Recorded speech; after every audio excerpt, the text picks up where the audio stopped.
Jadi bapak ini pernah bikin heboh satu Indonesia. Bukan cuma karena jabatannya yang tinggi, tapi juga aksi-aksinya yang bikin kita semua heran. Seriusan, heran. Si bapak ini pernah duduk di kursi penting banget, terus terseret kasus besar yang merugikan negara triliunan. Tapi bukan cuma kasusnya yang bikin heboh, dramanya juga. Cluenya adalah tiang listrik dan bakpao. Siapakah dia?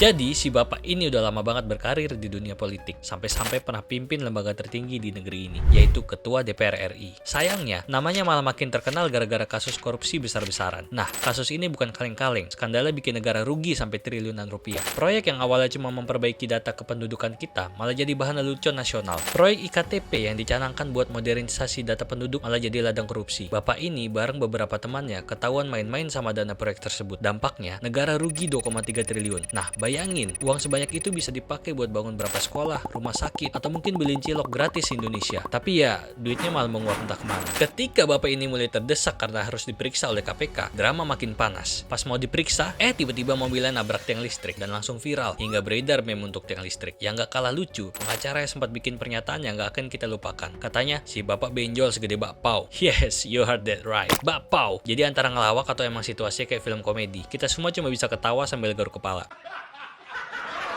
Setelah drama tiang listrik dan bakpao, bapak ini akhirnya masuk sidang. Nah, di sidang juga nggak kalah heboh. Bapak ini sering datang dalam keadaan sakit, bertingkah lesu, sampai dibopoh saat berjalan yang bikin kita semua terharu. Atau malah ketawa. Pas disorot kamera, sering banget kelihatan ngantuk atau kayak lagi bengong. Netizen satu Indonesia nggak habis pikir dibuatnya. Padahal ini sidang besar loh. Setelah berbagai aksi drama yang nggak kalah seru dari film Avengers, akhirnya bapak ini divonis 15 tahun penjara. Tapi tentu saja cerita nggak selesai di situ.